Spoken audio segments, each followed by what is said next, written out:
Fala pessoal, sejam muito bem-vindos a mais um vídeo. Como vocês sabem muito bem, saíram os títulos dos episódios da sexta temporada de Rick and Morty, né? Como vocês sabem, a temporada tá chegando já no dia 4 de setembro, então o marketing já tá a todo vapor, né? Porque eles começaram o marketing muito tarde, então provavelmente a gente vai ver muitas novidades chegando aí nas próximas semanas, e hoje eu deixei pra falar com vocês a respeito do título dos episódios, que como sempre tem referências à cultura pop, tem referências a filmes e tem referências à própria série, né, episódios que a gente já viu anteriormente. Então, vamos lá!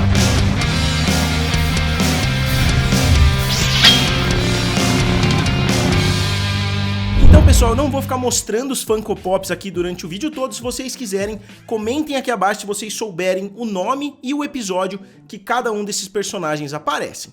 Então, vamos lá, né? Como de costume, foram 10 episódios que foram anunciados. Todas as temporadas até agora, com exceção da primeira, tiveram 10 episódios. Eles sempre falam que eles estão projetando subir pra 12, subir pra mais episódios, mas parece que eles nunca conseguem, né? Eu acho que 10 é um equilíbrio legal ali por temporada, então eu não acho que eles estão fazendo muito esforço pra conseguir aumentar o número de episódios. E como eu falei, né, como de costume, vários dos episódios têm referências à cultura pop, inclusive o primeiro episódio que vai chegar nessa sexta temporada é o episódio que eu vou colocar aqui na tela pra vocês, é o episódio Basic Twinstinct, que é um nome bem difícil de falar, né, mas é claramente inspirado, é uma inspiração bem óbvia no filme Basic Instinct, ou Instinto Selvagem, que é um filme de 1992, e é um filme com Michael Douglas e com a Sharon Stone, né? Tem uma cena muito famosa nesse filme, que é uma das cenas mais referenciadas aí na cultura pop a essa altura. E o filme é do Paul Verhoeven, e curiosamente eu acho que esse é o filme que menos caberia ter um episódio de Rick and Morty em volta, né? Porque vários outros filmes do Paul Verhoeven fariam muito mais sentido. Pra quem não sabe, ele é um diretor holandês que fez muitos clássicos da ficção científica, como Robocop, como Vingador do Futuro, né? Que é um filme com o Schwarzenegger, não esse mais novo, obviamente. Então eu acho que esses dois filmes fariam muito mais sentido, mas eu fico curioso pra saber porque é um filme que eu gosto bastante, né, o Instinto Selvagem, então eu já fiquei bem animado pra ver o que eles vão fazer em volta desse filme. Muitas vezes o nome do filme é somente uma referência, mas muitas vezes eles seguem até as batidas, né, do que a gente vê no filme. A gente já viu isso algumas vezes, então é difícil saber, né, qual vai ser o grau de inspiração para esse primeiro episódio. E o segundo episódio é o Rictional Mortpuns Rickmas Mortication, talvez um dos episódios mais complicados de falar, que obviamente é inspirado na franquia Férias Frustradas. Eu assisti recentemente todos os filmes na HBO Max, se vocês quiserem assistir, eu recomendo muito que vocês assistam. E a franquia Férias Frustradas, né, mostra a família Griswold, chefiada pelo Chevy Chase, né, que eu vou citar um pouquinho mais pra frente o Chevy Chase, mas é uma franquia que contém vários filmes. Tem um filme que é dentro dos Estados Unidos, tem um filme que eles estão indo pra Europa, tem um filme que é de Natal, que é a inspiração pra esse filme, e tem um filme também que é em Las Vegas, né, além da nova versão com Ed Helms, né, então é uma franquia muito legal. Eu assisti todos, inclusive o filme do Ed Helms, não tem nem um mês. E o começo do episódio, né, não é uma referência somente a Christmas Vacation, é uma referência também a National Lampoon, que era quase que uma franquia, né, era uma revista que decidiu produzir filmes de comédia, e alguns filmes de comédia bem interessantes surgiram com esse título, National Lampoon. Então é quase que uma franquia de comédia, né, porque a produtora tinha esse nome e eles colocavam o nome basicamente em todos os filmes que eles lançavam. E é curioso, né, porque eles estão citando um filme do Chevy Chase, estão fazendo referência pelo menos a um filme do Chevy Chase, e o Chevy Chase tem um relacionamento bem conturbado com o Dan Harmon. Será que eles vão trazer o Chevy Chase para fazer uma palhinha ali dentro de Rick and Morty? Seria muito interessante, porque eu adoro o personagem do Chevy Chase em Community, né? Quem não sabe, o Chevy Chase faz Community, que é uma das minhas séries de comédia favoritas de todos os tempos, e ele saiu do programa, né? Ele teve uma briga bem pública com o Dan Harmon, então mais uma vez eu fico curioso para saber até que grau vai chegar essa referência, se eles vão conseguir trazer o Clark Griswold para participar de um episódio de Rick and Morty.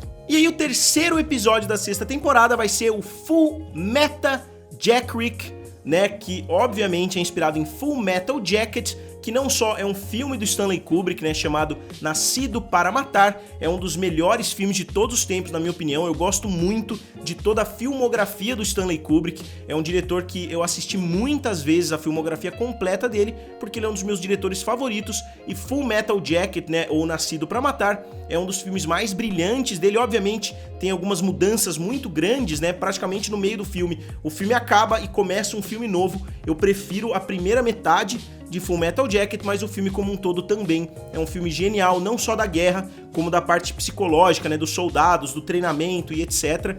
E o nome também é interessante, né, porque tem a palavra meta ao invés de metal, né, justamente porque a série Rick and Morty é uma série bastante meta. E não só, né, Full Metal Jacket é um filme de 1987, como também é uma munição. Eu não sei exatamente, né, qual é a terminologia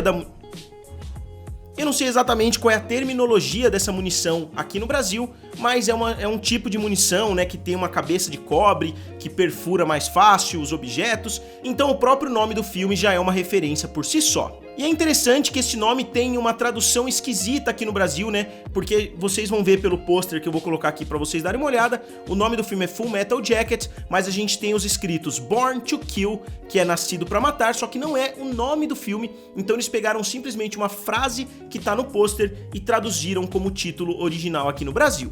E esse episódio, na minha opinião, pode ser um episódio sensacional de Rick and Morty. Eles podem focar na guerra, eles podem focar no passado do Rick, tem vários caminhos que eles podem seguir com um título como esse.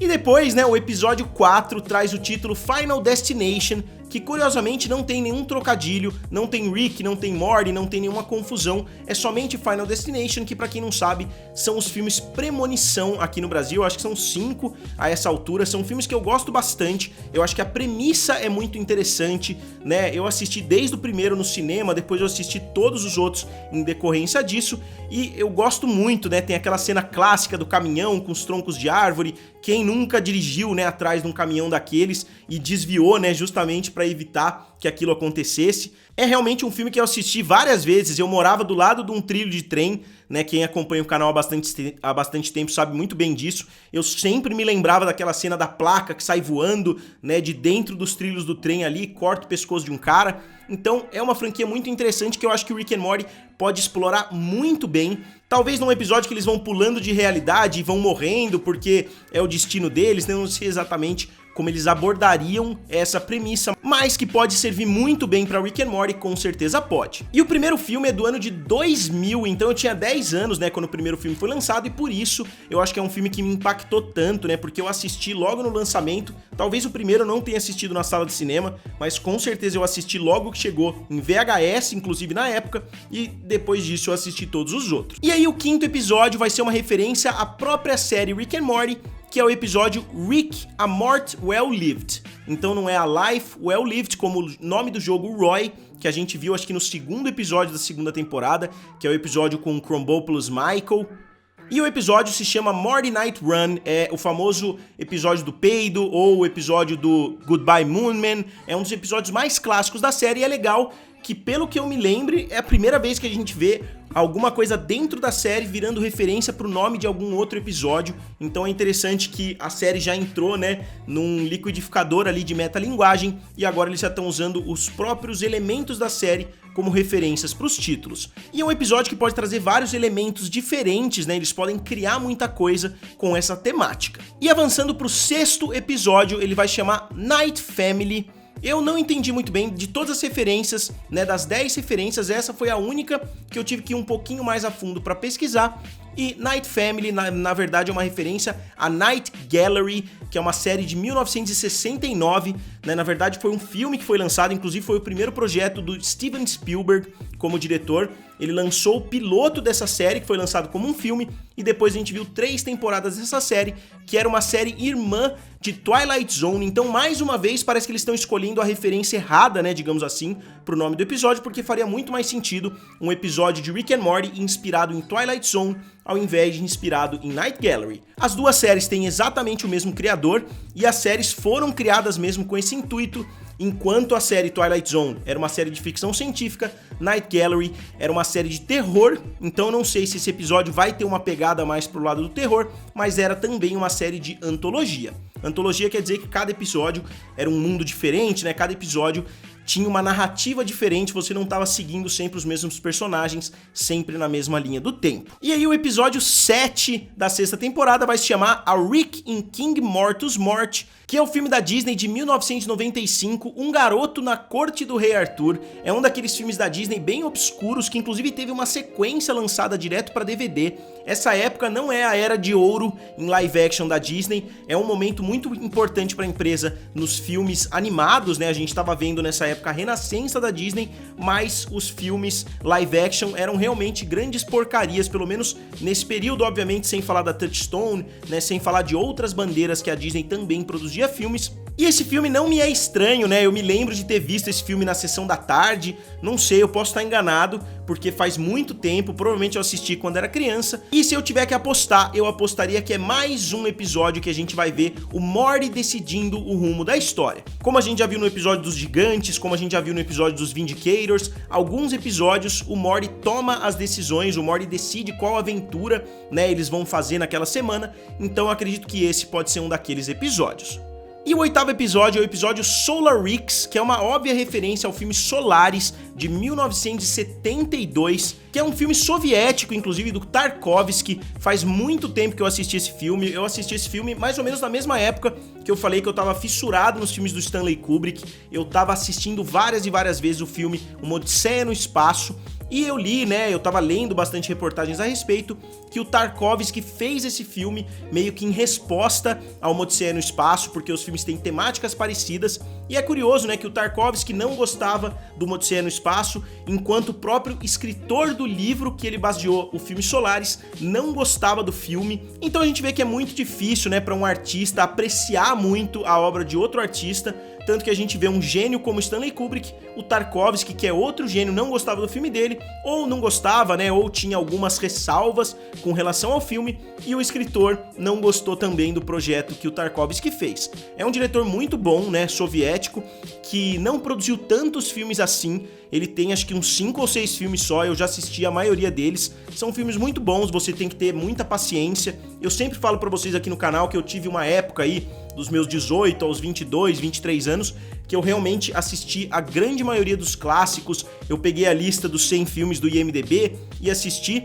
Então o filme Solaris eu me lembro de ser muito bom, já faz muito tempo que eu assisti também o remake, né, do Steven Soderbergh com o George Clooney, que é um filme também muito competente, mas não chega nem aos pés, na minha opinião, do filme do Tarkovsky. Então talvez esse filme vai explorar um pouquinho mais a fundo, né, talvez o relacionamento do Rick e do Morty, talvez eles estejam em algum local isolado e eles tenham alguns diálogos mais interessantes. Eu não sei também qual pode ser o rumo, porque um filme de ficção científica pode ser explorado em Rick and Morty de infinitas formas diferentes. E aí o nono episódio vai se chamar Analyze Peace, que não é um trocadilho com Rick ou com Morty, é um trocadilho de Analyze This com Peace, né, que é xixi. E o filme Analyze This é um filme bem legal, que eu gosto bastante, que é o filme Máfia no Divã. Eu adoro o Robert De Niro, eu adoro principalmente ele fazendo papéis de máfia, e ele fazendo um papel de comédia e de máfia ao mesmo tempo. É genial, não é um filme que é tão bem conceituado assim, né, Máfia no Divã, mas é um filme que eu gosto bastante, traz o Billy Crystal. É um filme dirigido pelo Harold Ramis, que eu acho que também é uma escolha errada, né, você escolher Máfia no Divã, sendo que você poderia escolher Ghostbuster, que é um filme do Harold Ramis também, Feitiço no Tempo, que é um filme com o Bill Murray, né, também do diretor. Então não sei se eles escolheram tão bem assim, né, qual projeto do Harold Ramis eles queriam para usar como inspiração, mas a gente já viu elementos mafiosos, digamos assim, e a gente já viu também uma terapeuta, né, dentro de Rick and Morty, a doutora Wong, né, que em inglês tem a voz da Susan Sarandon. Então é interessante eles trazerem essa personagem de volta. Eu acho que se ela voltar nessa sexta temporada, vai ser justamente nesse episódio, e talvez a gente veja o retorno daqueles elementos mafiosos que a gente já viu no episódio dos Goltrons. E fechando, né, o 10º episódio da temporada vai se chamar Jurassic Mort, né, que obviamente é uma referência a Jurassic Park, mas eu discordo um pouco. Eu acho que vai ser uma referência a Jurassic World, porque a gente já viu uma referência a Jurassic Park. Eu acho que nesse episódio eles têm potencial pra zoar demais essa história dos remakes, essa história dos reboots, porque a gente já viu, né, que o Rick deu continuidade para os seus projetos de ter um parque de diversão dentro de uma pessoa, ele começou o projeto dentro do namorado da Summer, depois que o mendigo ficou gigante, explodiu, num dos primeiros episódios da série, né, o terceiro episódio de Rick and Morty é justamente o episódio do Anatomy Park.